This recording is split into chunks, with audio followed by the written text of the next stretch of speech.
I Boom. like that song. Yeah, it was Alex, fun. David, welcome to the podcast, guys. What's going on? Thanks. Hey, well, thanks for having us. Not Yeah, much. thank you. You are very welcome. First time guest on the show. I much appreciate you guys for coming on to talk about this really cool 80s vibe slasher film, Friday the 69th. Amazing film. I watched it on my lunch break when you sent me the link a week ago or something, and I laughed at some bits, and people were like, "What are you laughing at?" I'm like, "This." Don't worry, it's just a porn slasher movie. Yeah. Well, when I read the description of the movie, I'm like, man, this kind of reminds me of the movie X, the one with General Ortega and Mia Goth, which that was an awesome movie as well. So before we dive into the movie, Alex, probably introduce yourself to the new viewers out there, and probably just give a little bit of a rundown info about yourself. Sure. My name's Alex Montilla. I wrote and directed and edited and produced and shot, and I'm in Friday the 69th. And yeah, it's a comedy about 80s porn stars making a slasher movie. So it's kind of the inverse of X, right? If X is about a slasher movie about porn stars making a porn movie, mine is a comedy about porn stars making a slasher movie. But yeah, it's and I shot it all on an iPhone, and it's set in 1981. It's very vintagey and very silly. And then David's in it. Yeah, really. Yeah. Yes, yeah. Your character was cool too, man. So, David, give us a little bit of a rundown on who you are and a little bit of a background of you for the newer viewers out there as well, man. Go ahead. Introduce yourself, my young man. Yeah, oh yes. Let's see, David Rubin. I play Arnold / Rick Moranis. I came up with that. I want that known. His porn name is Rick Moranis. Yeah. We had to figure out if he was relevant in the early 80s, and I guess he was on SCTV in 1981. Okay, so it works. It can also be a wrestling name too. Yeah, it's a versatile name. I think it has legs. Yeah. The finishing move. Yeah. And you know what? Location scout for one location. Really proud of that. Found the campground. Yeah, he was our location scout. Yeah. And excited to be here. Awesome, man. Awesome. So Friday the 69th is sort of like, to me, it was sort of like your homage to the Evil Dead / Friday the 13th style movies, because they also had a little bit of that campy side for both of those two movies. So Alex, how did you come up with the script for that movie, and why did you call it Friday the 69th? Okay, so I started during COVID. We started shooting, most of them starring him, little movies on my phone, and I kind of started building out like a rig on my phone, for lack of a better word. There's a company called B-Script that makes a depth of field adapter, so you can attach it to your phone and then put real lenses on there. And so I started shooting stuff. I was like, oh, this kind of has a vintage quality. And so I started thinking, well, what can I do with this? Originally, it was going to be a short, but it was like a newly discovered slasher movie as made by porn stars, because that way, if they were like kind of amateur filmmakers, I don't know how to shoot anything. So it can look bad. It can be out of focus and, bad zooms and all that stuff. And the worse it looks, the better it is. So that's where the original idea came from. And then it kind of grew to be a feature. And then our friend Sam, who plays the hippie in the movie, I asked him, I asked both of you, and I said, what should I call it? Like a porn star slasher movie.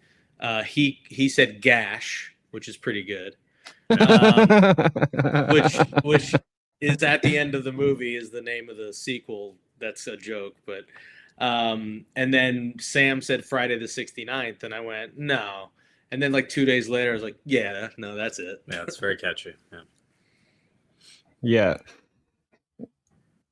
That the whole, like, just calling it Friday the 69th to me is just like, how the fuck did you come up with that type of thing?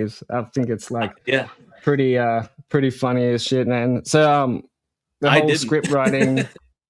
Oh, you did it? Who's the idea to come up with the name to you about? Oh, that's what I was just saying. Yes, Sam, the guy, our friend, Okay. who plays the hippie, he recommended it. Yeah. Yeah, I'll give him props for that one, man. Give him a pay rise. I didn't pay him at all, so sure, I'll give him $1. He's got a marketing not major marketing Background? masters. He has a master's Okay. degree in Yeah. marketing, and so I think Yeah. it's serving well because people seem to like the movie, and a lot of it I think is the attention the title brings to it. So On the condoms. oh yeah, Yeah. and we go to film festivals with condoms that are branded and hand them out to people. Yeah. Oh, that's funny. Well, what I also really loved about the movie as well is like the cheesy humor, like what you always see in those like sort of slashy, like I guess 80s campy horror vibes, like Mhm. you know, Evil Dead and all that type of things. Is that something that you always wanted to like bring into that type of movie, into that movie when you were doing it? Yeah, for sure. You know, I'm more of a comedy guy than I am a horror guy. As much as I like horror movies, to me it's always like Evil Dead 2 is the Evil Dead movie I'll watch the most. You know, I like stuff that has comedy in it. You know, when it just takes itself too seriously, to me it's kind of dull. Yeah. And so yeah, that was definitely part of it. And then also a big part of the Evil Dead comparison, for lack of a better word, is that the lead guy Rob kind of looks like a young Bruce Campbell, which was not on purpose. Yes. And he actually had never even heard of Bruce Campbell. And then we started playing Really? festivals, and people kept saying to him, "You look like the guy from Evil Dead," and he's like, "I don't know what that is." And so he's now watched all three of them, and he's like, "Oh yeah, I get it, I see it." Yeah. Oh, definitely. You could definitely see that. So when David, when you first heard about this movie and saw the script for the first time, what was your reaction to that? Well, we're already friends, so I was probably there the whole time on this couch, probably watching stuff and passing around the ideas back and forth. So by the time we got to the script, I probably know the most about the movie before everyone did the script read. So I felt pretty good about it, and we'd also, you know, sort of banter, throw around jokes, and some of that made it in there also. So, you know. Yeah, he was kind of Wow, around that's while I cool. was developing it. Yeah. So you were saying that you were shooting that with you shot it with an iPhone. Did you use like multiple iPhones or just the one? So most of it was shot on this one, which is a 16 Pro Max. I did a test to make sure it would work on a 13 Pro Max. And so that's the opening scene of their movie within the movie, which, you know, the two hikers at the going fishing or whatever. I shot that on a 13 Pro Max just to see if the look would work, and it did. And then we shot the one scene at the Texas Chainsaw Massacre house because we had access to that. Oh, wow.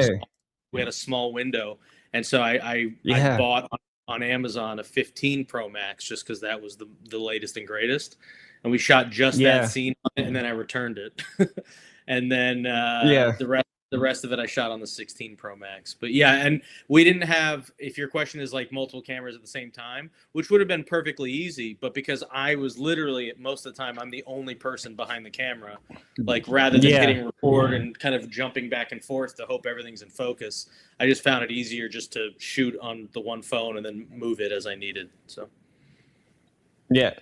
So like, to go back to the house scene when you were seeing the Texas Chainsaw Massacre house, like from the original film. Yeah.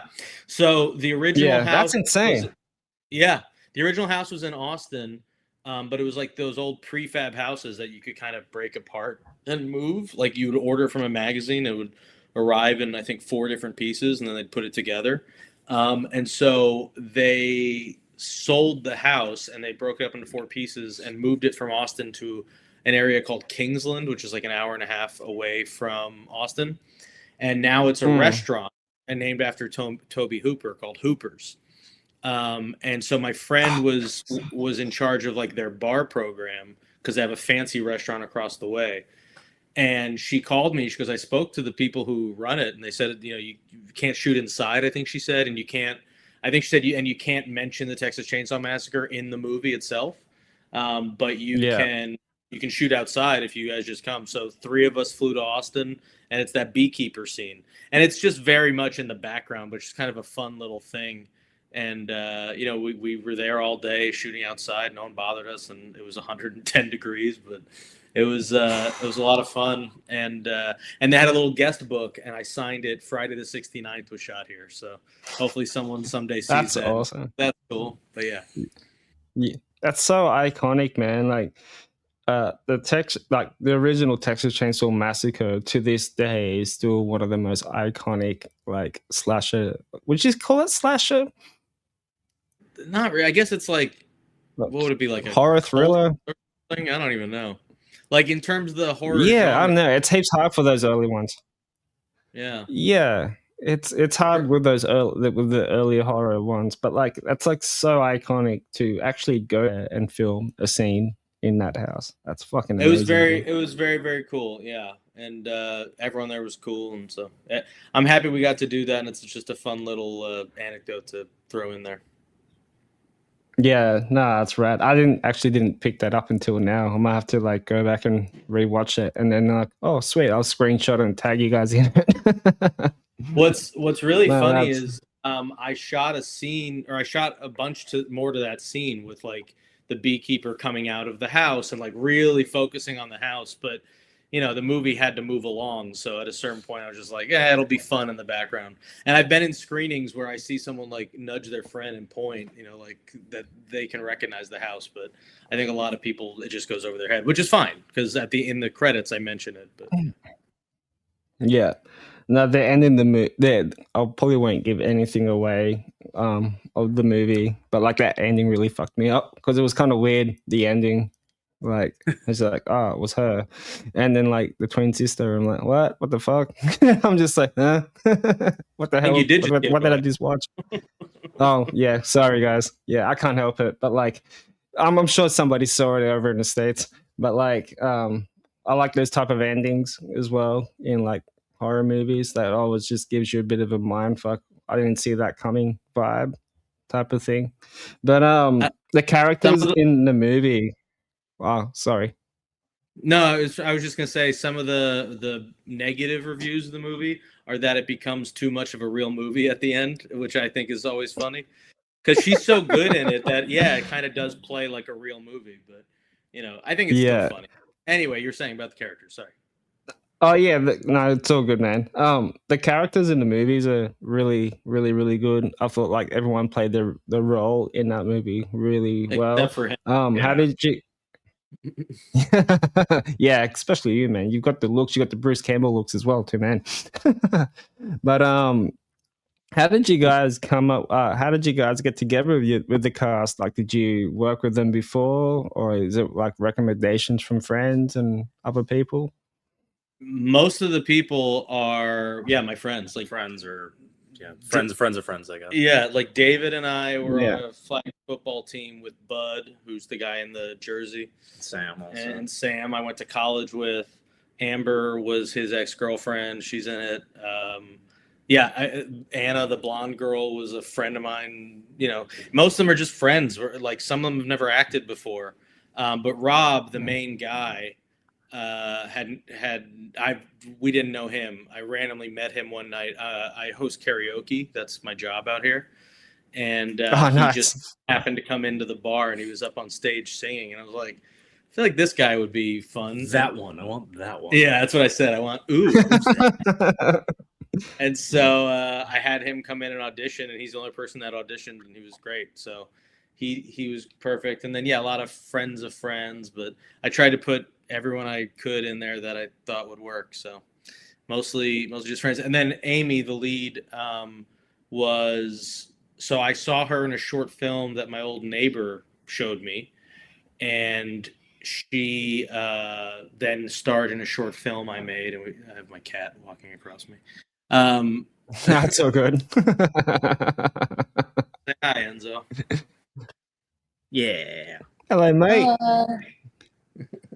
But so Amy was the star of a short film I made called Overkill, and then had been in a couple other little things I had made. So it was just mostly friends and stuff like that.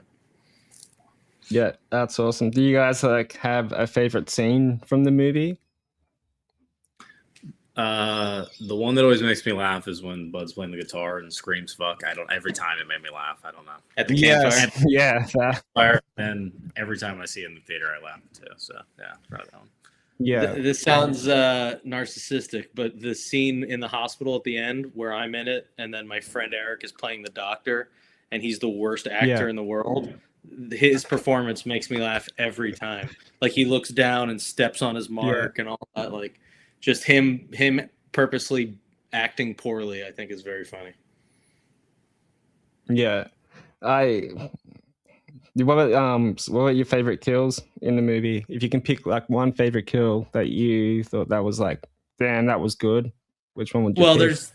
There's the obvious one that I don't want to ruin, but For the big one, yeah. There's the big one in the middle that like was one of the first things I thought of for the movie, and you know, all I kept thinking is how we're going to pull that off, and you know, it didn't have to look good, which I think is part of the fun of it, is that it kind of doesn't look good, but you get the idea, and it's, you know, it also kind of ties in the porn stars and the slasher movie, kind of all comes together in that literally in that one kill, and then yeah. That kill. Yeah, that's all. Yeah, right, that's the big one. I thought the hot tub one was pretty cool, like cheesy, corny, but like funny. Yeah, what's funny about that? I laughed at that one. Without ruining too much, is the original version of that. I wanted to be kind of a reveal of what killed him, and when it would play, people were like, "I don't know, I don't understand." So I went back and shot a bunch of little inserts with like that puppet and just made it real silly. Like now you know what killed him. Yeah, the puppet. No, I really love that, man. Really love it. When I was going to when I was watching the movie, it kind of reminds me of like the way when you were shooting it. It was sort of like reminding me of like the grindhouse movies, like Death Proof and Planet Terror. Kind of had that vibe to it as well, which two of those are my favorite movies as well. And like to shoot it like that, I thought it was pretty damn cool. But to shoot that like in an iPhone, to go like what you were saying, and that's just impressive because it's like it just shows you like how far like technology has come all over the years now. Because like was it 28 years later? That was like shot on iPhone as well. Like it's crazy. So I always forget to mention that, but technically, we shot on the same thing they shot on. I just did it before them. Their movie just came out first because I actually reached out to the company and said, "Hey, you guys might want to use this for publicity. There's a feature film being shot using your depth of field adapter." And they responded, "There's a very big movie right now being shot on our depth of field adapter." Kind of like, "Thanks, kid," you know.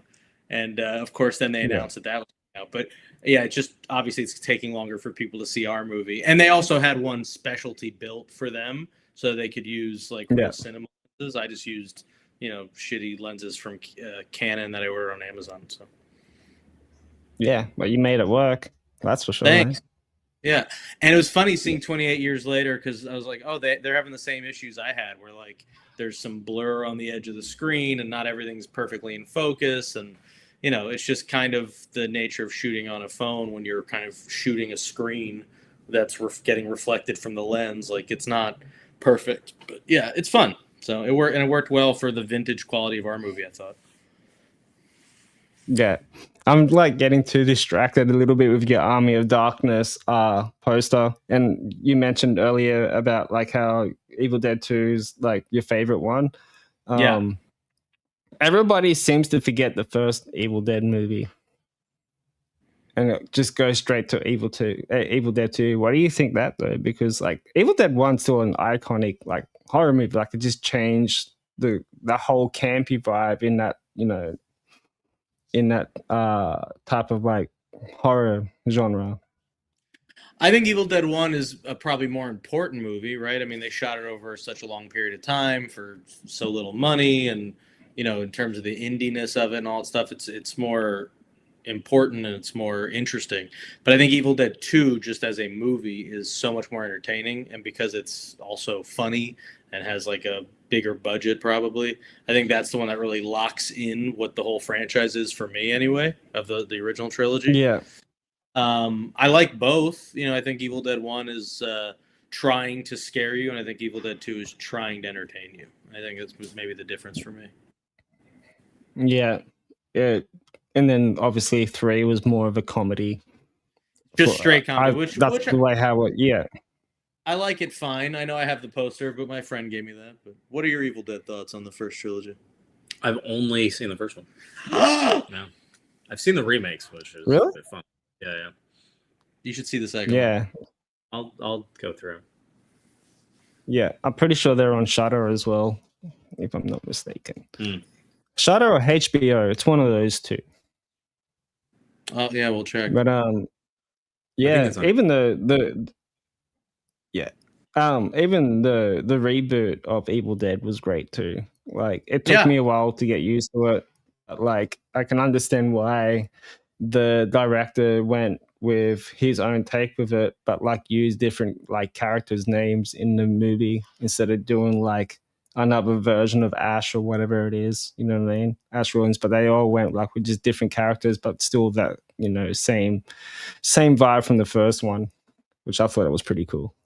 But then Ash still shows up during the credits for no reason. Yeah, true. But like, I still liked it. I watch it every now and then. It's one of my favorite movies. Yeah, especially Rise. A lot of people gave like a lot of shit on Rise, but I enjoyed it. I watched it in theaters, and I thought it was great. Yeah, I like all 3 of the new ones. Yeah, same. So, what's next for you guys in the Friday the 69th, world? Like, are you guys going to be still doing screenings and stuff like that? So yeah, we're still doing festivals, which I'm announcing on our Instagram, so you can follow us on Friday 69 Film, and at the website fridaythe69th.com, and you'll see where we're playing different festivals and all that there. And then hopefully in the next couple months we can announce a distribution deal and streaming and stuff worldwide. So we'll get out to the Australian market hopefully, and you guys can check it out. Yeah, that'd be rad, dude. Hopefully you guys can come down here and promote it as well. Really long flight. I would happily go. Have you guys been? No. I've been wanting to. No, the furthest I've ever been is Shanghai, which is like 11 hours. I think to go to Australia from here is like 16 or something.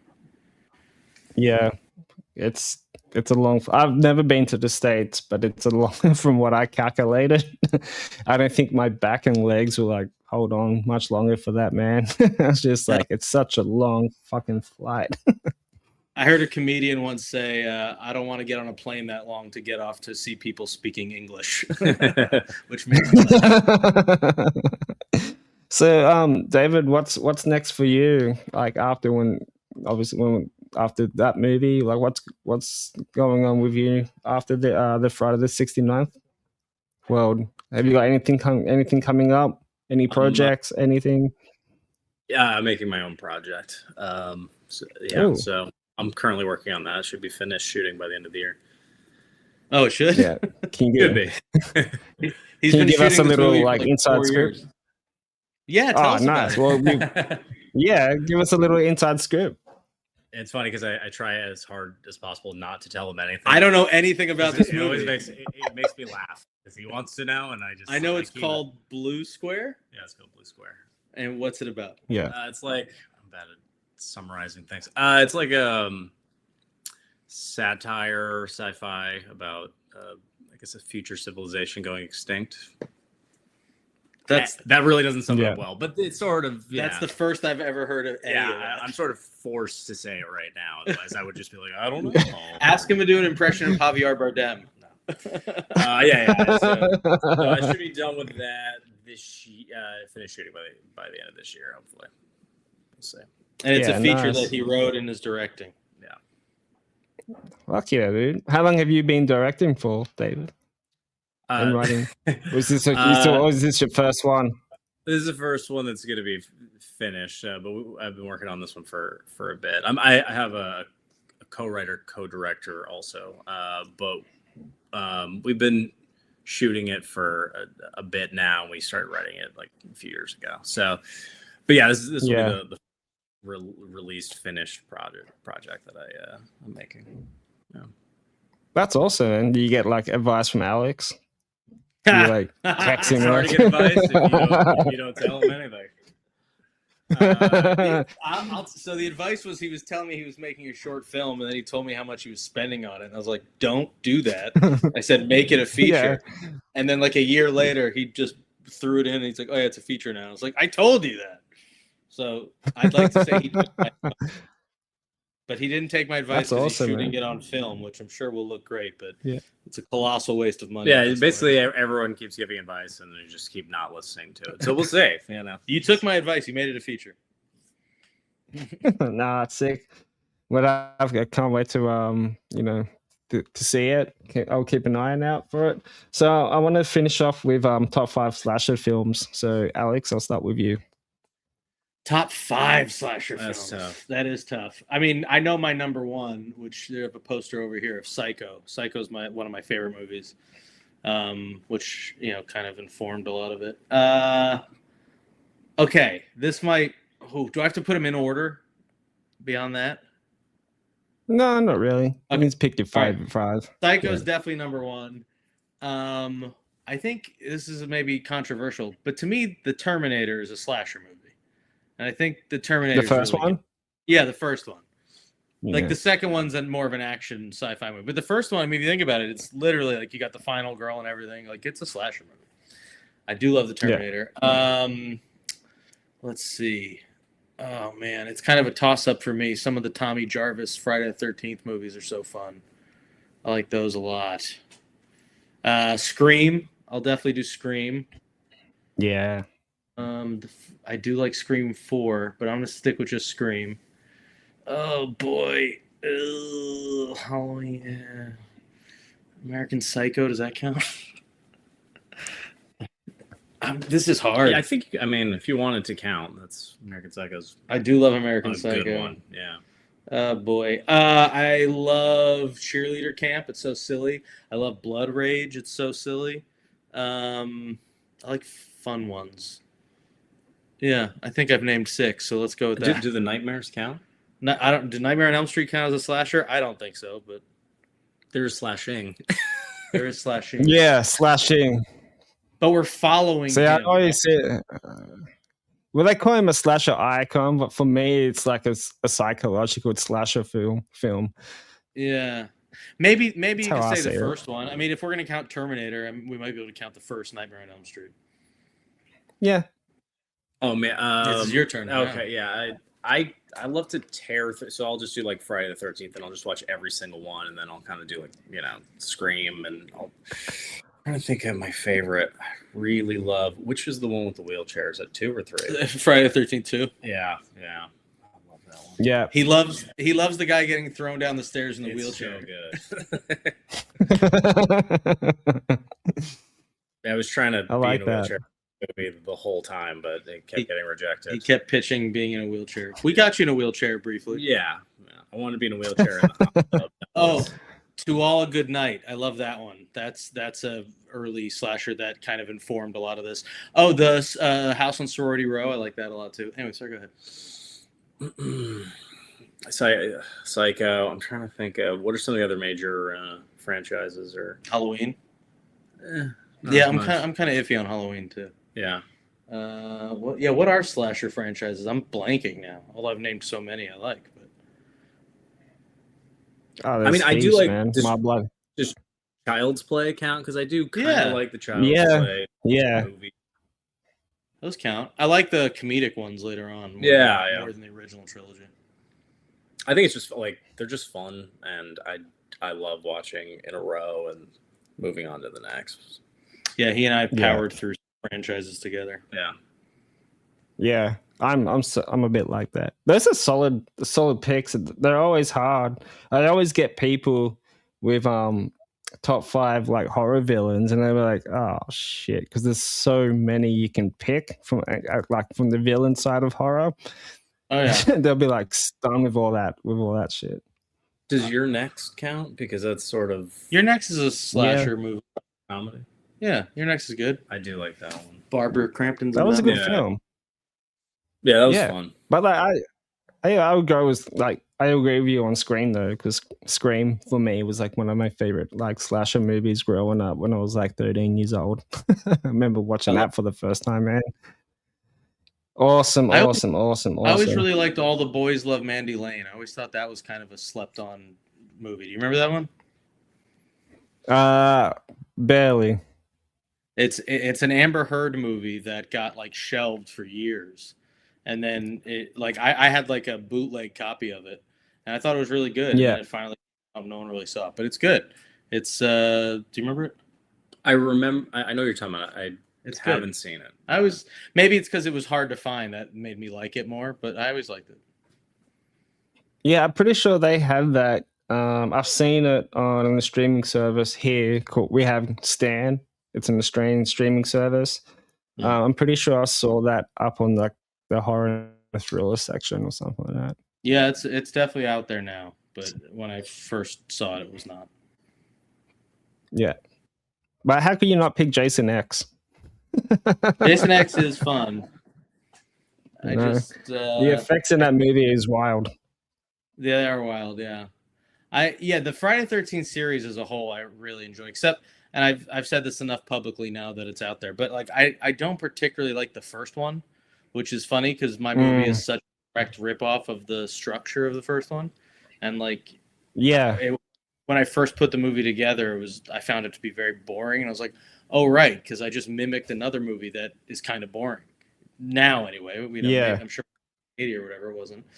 And so that's when the whole framing device of the table read kind of came in so I could cut into the movie and make jokes and comment on the movie. Yeah. Yeah. Well, I had Ari Lehman, the original Jason, on here, and like he claims that he is the first Jason, even though he's only had like what two or three scenes in that movie. But like I'll be claiming that too. Oh yeah. Yeah, I'll be claiming that name as well, man, and use it all I can for sure. I should start saying this publicly too. I have a really great idea for like a new Friday the 13th that's like the legacy sequel, how they did the new Halloween movies and stuff, but better than those. But I have like a really, really good idea.